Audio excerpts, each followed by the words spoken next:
Tapi Hamka waktu dia hidup tak sunyi daripada cabaran dan ujian. Di Johor saja dia tak boleh berceramah. Dia dihalang daripada ceramah. Tapi hari ini bila dia mati, orang baca tafsir dia. Orang khidmat pada tafsirnya. Orang kaji pemikirannya. Orang tulis tesis membicarakan tentang idea-ideanya. Dan orang buat seminar berbicara tentang sumbangan dan jasa yang telah dibuat dalam dunia Nusantara ini. Walaupun masa hidupnya, beliau dimusuhi dengan digelarkan sebagai Wahabi dan kaum muda.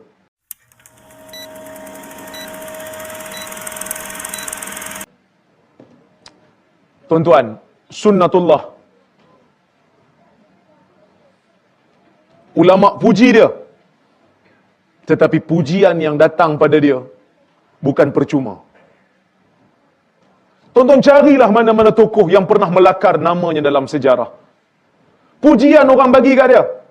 Tapi pujian ni bukan percuma. Pujian datang setelah ujian yang hebat yang dia tempuh. Sebab tu orang puji dia. Macam-macam pujian. Imam Syafi'i puji dia. Imam Syafi'i kata, kharajtu min Baghdad wa ma khallaftu fiha ahadan awra wala azhad wala afqah min Ahmad bin Hanbal. Aku keluar daripada Baghdad. Aku tidak tinggalkan di Baghdad seorang yang lebih wara', yang lebih zuhud, yang lebih faqih daripada Imam Ahmad bin Hanbal. Orang puji dia. Bahkan Imam Syafi'i diriwayatkan memuji Imam Ahmad. Dia kata dia ni ada 8 kelebihan. Pakar dalam fiqh, pakar dalam hadis, pakar dalam rijal, pakar dalam bahasa. 8 kelebihan. Tapi pujian ni bukan datang percuma. Dia datang setelah Imam Ahmad diuji dengan ujian yang sangat hebat.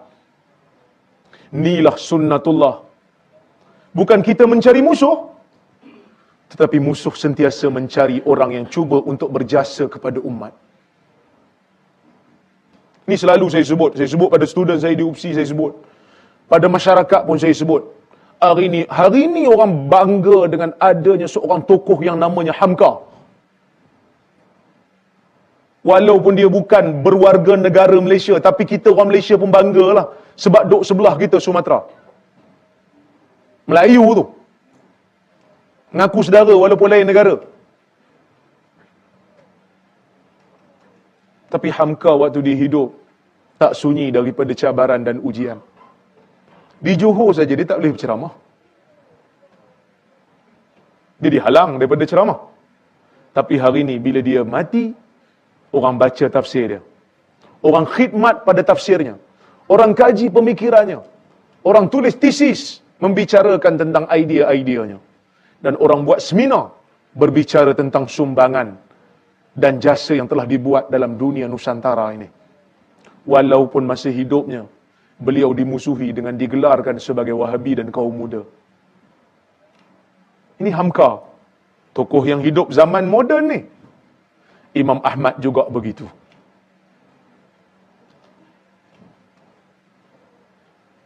Imam Ahmad juga begitu. Masa zaman dia hidup, dia terkena fitnah khalqil Quran. Fitnah apabila pemerintah masa tu ambil mazhab Mu'tazilah. Ma'mun, Khalifah Al-Ma'mun terpengaruh dengan mazhab Mu'tazilah yang mengatakan Quran itu makhluk. Perbahasan yang tidak pernah diketahui oleh golongan salaf sebelum itu. Tiba-tiba muncul di zaman Ma'mun. Dia paksa semua ulama ikut pandangan dia. Dipanggil semua. Mana-mana ulama ahli sunnah dipanggil dan ditanya dengan soalan. Apa yang kau kata pada Quran? Makhluk ataupun tidak? Kalau dijawab bukan makhluk, seperti mana ahli sunnah kata bukan makhluk, maka mereka akan diikat dengan rantai besi dan diheret ke sana kemari untuk dibagi tahu, ni satu orang yang berbeza pandangan dengan kerajaan.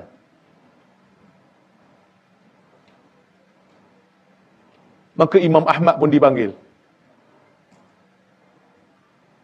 Bila dipanggil, dia sebut macam mana yang Ahli Sunnah sebut. Quran kalamullah. Cukup. Bukan makhluk. Maka dia pun ditangkap. Bersama-sama dengan dia ada 4 orang lagi ditangkap. Sajadah, Muhammad bin Nuh, dan juga siapa seorang lagi? Al-Qawariri. 4 orang ditangkap, diikat dengan rantai besi. Tapi 2 orang daripada mereka, yang daripada 4 orang tu, 2 orang tu, lepas ditangkap, esok ditanya lagi. Macam mana? Nak ubah pandangan? 2 orang tu ubah. Sajadah dengan Qawariri ubah pandangan. Ya, kami kata Quran makhluk. Lepas. Imam Ahmad dan juga Muhammad bin Nuh kekal dengan pandangan Ahlus Sunnah, Quran bukan makhluk. Dikatakan Muhammad bin Nuh tu meninggal. Sewaktu dia diikat dengan besi, dia meninggal. Tinggal Imam Ahmad seorang-seorang. Mati Ma'mun. Ma'mun mati, diganti oleh Mu'tasim.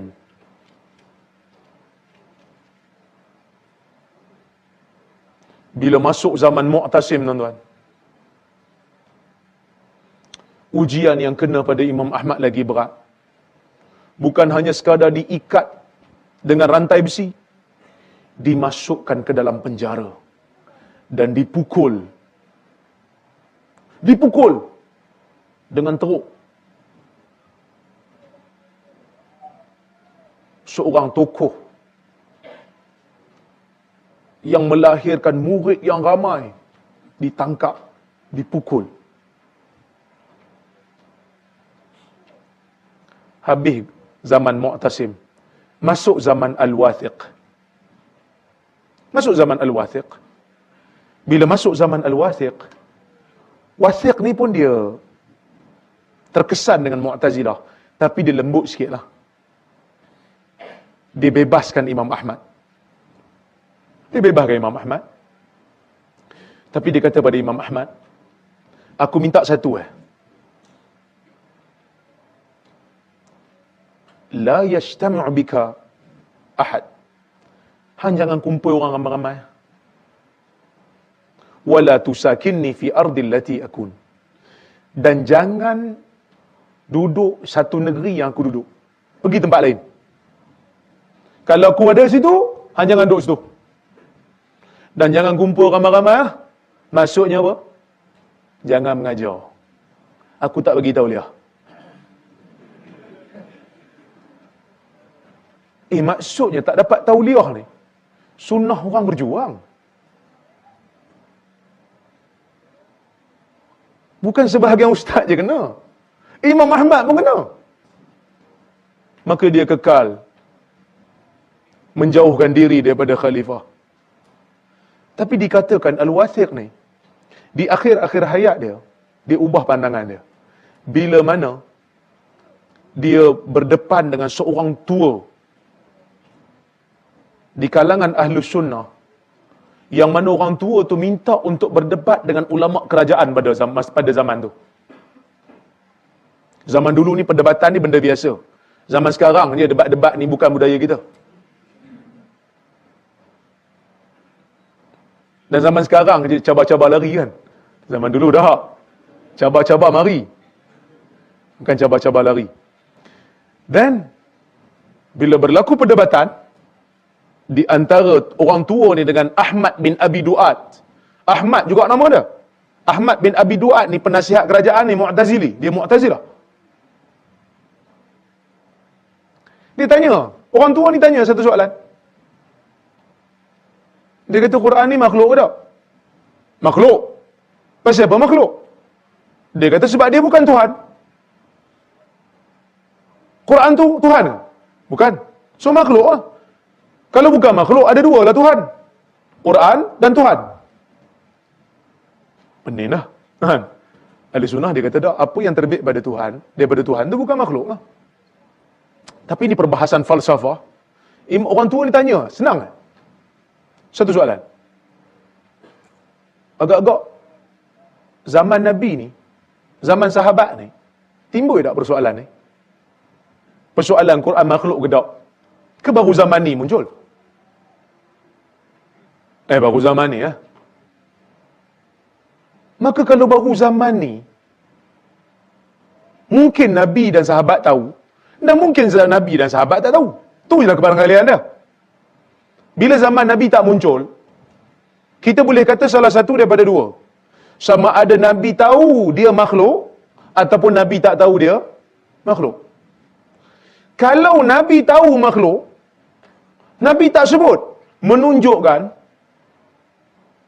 benda ni tak perlu dibangkitkan pun. Sebab Nabi pun tak bangkitkan, walaupun Nabi tahu. Dan kalau Nabi tak tahu, lagi tak perlu ditimbulkan. Kerana Nabi pun tak tahu. Apa hal lebih pandai daripada Nabi?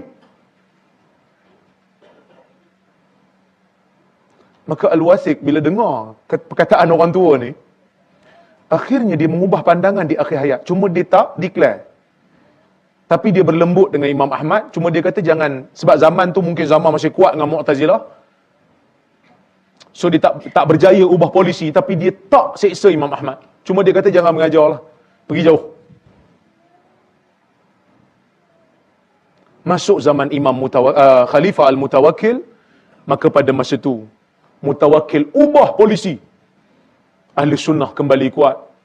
Bila mana Khalifah menganut fahaman Ahli Sunnah, maka pada masa tu Mutawakkil hantar wakil pergi jumpa Imam Ahmad untuk bagi sumbangan. Tapi Imam Ahmad tolak. Diminta untuk terima juga, Imam Ahmad pun ambil dan bagi pada orang yang lebih memerlukan. Maka oleh kerana ujian yang seperti itu, Imam Ahmad digelar sebagai Imam Ahli Sunnah. Imam Ahli Sunnah.